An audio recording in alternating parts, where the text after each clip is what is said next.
There's a battle going on between President Biden and Florida Governor Ron DeSantis. The media can't look away. But who's winning? Why does it matter?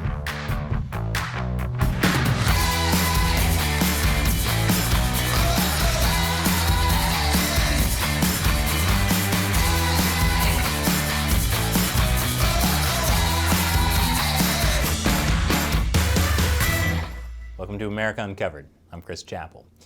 Over the past week or so, there's been a heated argument between President Joe Biden and Governor Ron DeSantis of Florida. And it's getting a lot of news coverage. It's been called a feud, a row, a brawl, a clash, a battle for hearts and minds. And can someone grab me a thesaurus? I need another word for fight over here. The clickbait is strong with this one. In typical partisan fashion, depending on what side you're on, you probably think your team is winning. Some say Biden is winning. Others say DeSantis is winning. But objectively, sensationalist media is winning. And some say this brawl is really just a preview of the 2024 presidential race. But what happened? And why does it matter? Besides driving that sweet ad revenue, that is. Here's how it began. On August 2nd, President Biden's press secretary, Jen Psaki, answered a question about the rising number of COVID cases in Florida. In her answer, without naming names, she made some comments about the Florida governor's choices. Here's what she said. There are steps and precautions that can be taken, including encouraging people to get vaccinated, encouraging people to wear masks, including allowing schools to mandate masks and allowing kids to wear masks, which is not the current state of play in Florida. So, at a certain point, leaders are going to have to choose whether they're going to follow public health guidelines or they're going to follow politics, and we certainly encourage all governors to follow the public health guidelines. To this, left-leaning clickbait sites wrote, Mommy Psaki literally disembowels loser DeSantis. Yas, queen, slay. Given that it was Biden's press secretary who delivered the first blow, I suppose it makes sense that the counterpunch was delivered by DeSantis' press secretary, Christina Pushaw. She was quick to call out Jen Psaki on her inaccuracies. First, she pointed out that kids in Florida are, in fact, allowed to wear masks. DeSantis has not banned wearing masks. He has signed an executive order blocking mask mandates in schools. DeSantis' argument behind the executive order is that parents should be able to make the decision about masking their children. And considering how many photos I see of ugly kids shared on Facebook, parents should definitely mask them up. Pushaw also pointed out that DeSantis has encouraged people to get vaccinated, and she gave the Free Press some numbers to back her up. The governor had over 50 vaccine-specific events appearing in 27 counties around the state. He had over 100 tweets to highlight those efforts, and the efficacy and value of vaccines have been mentioned specifically at least 1,600 plus times in over 100 different public appearances.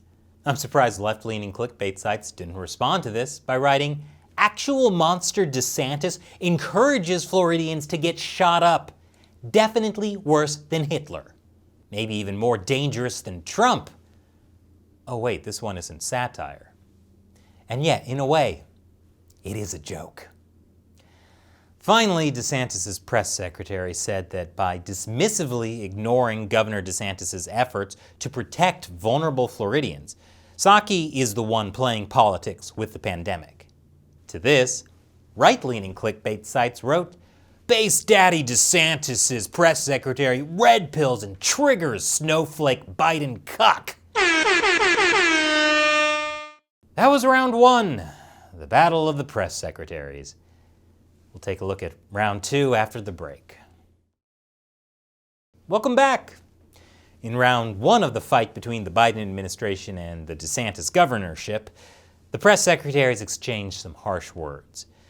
The fight judges ruled that round a 10-9 in favor of DeSantis, and a 10-7 in favor of voting for politicians that actually care about helping their constituents instead of getting in pointless political rows, brawls, clashes, and you get the idea. In round 2, Biden and DeSantis themselves stepped into the ring.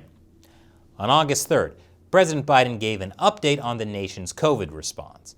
In that update, he said the pandemic isn't just COVID-19 itself, but also we have a pandemic of the unvaccinated. Biden blamed the current COVID surge on states with low vaccination rates and states with lax COVID protection policies. He singled out Florida and Texas, both states that have bans on certain mask mandates and on government-mandated vaccine passports.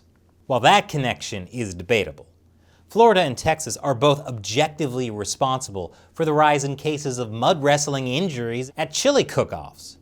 At the beginning of August, Biden stated that Florida and Texas together accounted for 1/3 of all new COVID cases in the nation. That's about twice as much as their share based on population. That shouldn't be a surprise, though, since everything's bigger in Texas, even the COVID cases. That statistic comes from the White House's COVID response coordinator, and it's backed up by data from Johns Hopkins University. Biden went on to deliver a message specifically for Governor DeSantis of Florida and Governor Abbott of Texas about mask and vaccine mandates. If some governors aren't willing to do the right thing to beat this pandemic, then they should allow businesses and universities who want to do the right thing to be able to do it.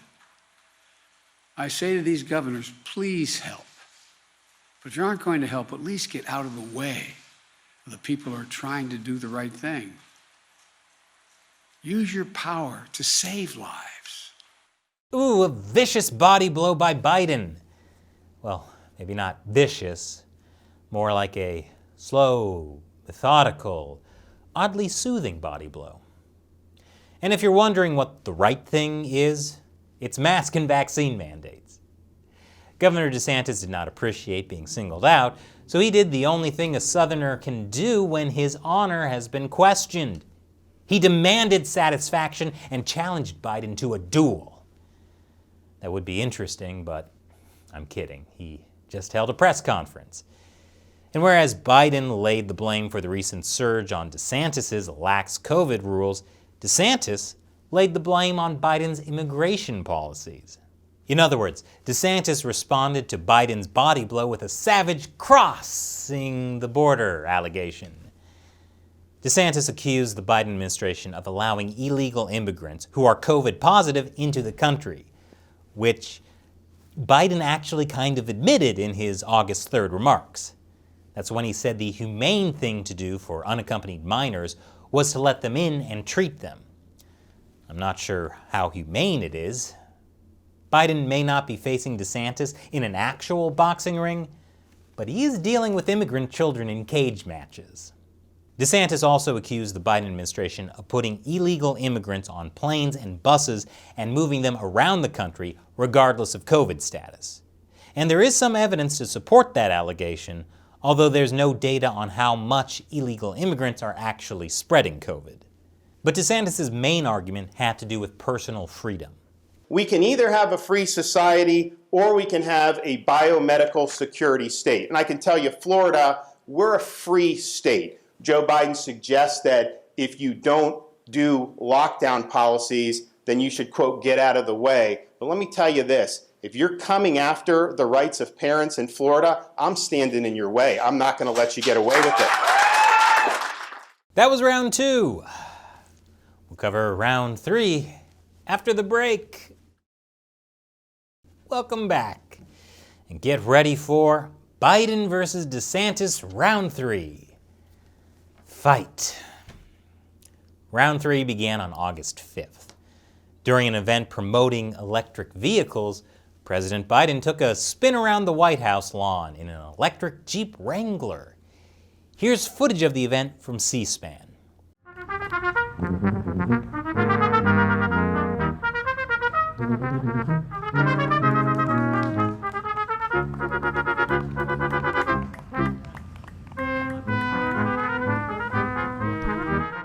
I just want to make clear, we did not add that music. for some reason, they had a brass band playing during this. I don't know who thought that was a good idea, but it was hilarious. Anyway, afterwards, a reporter asked Biden what he had to say about DeSantis' statement that he would stand in Biden's way. Here was Biden's response. Your response, Mr. President? Governor who? DeSantis. Why is it That was either an amazing jab or Biden actually didn't remember who the governor of Florida was. Both are equally plausible. But it sure made for good headlines. At a news conference the next day, DeSantis was asked what he thought of Biden's remark. Here's what he had to say. I guess I'm not surprised that Biden doesn't remember me. I guess the question is what else has he forgotten? Biden's forgotten about the crisis at our southern border, I can tell you that. Biden has forgotten about the inflation that's biting the budgets of families all throughout our country. Biden has forgotten about the demonstrators who are fighting for freedom down in Cuba. And Biden's even forgotten about the Constitution itself, as we saw with what he did with this moratorium. That was round 3. Will there be a round 4? Only time will tell. But yeah, there's going to be a round 4. So why does any of this matter? I mean, apart from how everyone seems to like watching Biden and DeSantis spar and keeping the lights on at clickbait sites. Well, one reason people care is because DeSantis is considered by many to be a front-runner presidential candidate for the Republican Party in 2024, especially if Trump chooses not to run. And I know the 2024 election is more than 3 years away, but this is America. It's never too early to start campaigning. And it's never too late either, as proven by Bernie Sanders and Trump supporters who still think their guy's got a chance to win the 2020 election. But for DeSantis, the more pressing issue is probably his approval rating.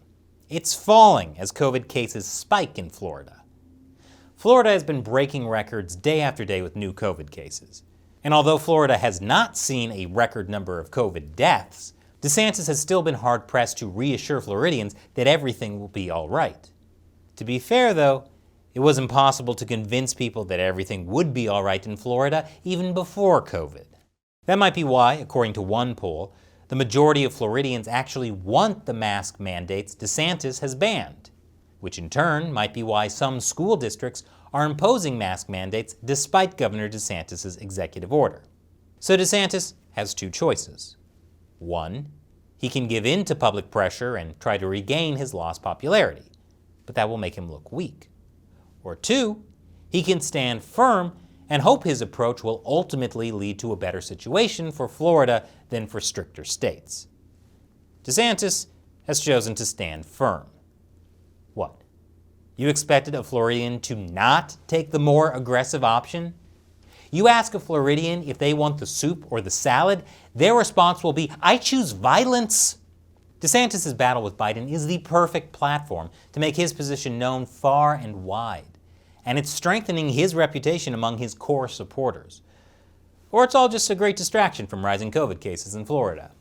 Whichever. But the battle between Joe Biden and Ron DeSantis illustrates a larger issue. How much control should the government exercise in the name of public health? What is the role of a government leader during a public health crisis?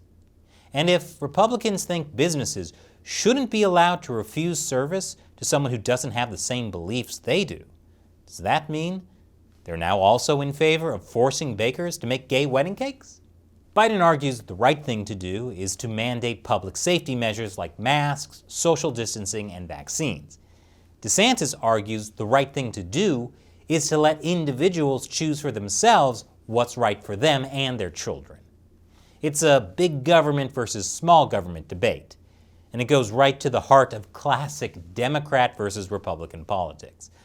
That's why it's so interesting to watch, and why it's making us in the media a fortune! So what do you think? Who is winning the fight so far, Biden or DeSantis? What is the role of government during a public health crisis? Let us know in the comments below. And remember, America Uncovered is mainly supported by viewers like you. So head on over to our Patreon page. Contribute $1 or more per episode so we can keep making content like this for you. Once again, I'm Chris Chappell. Thanks for watching America Uncovered.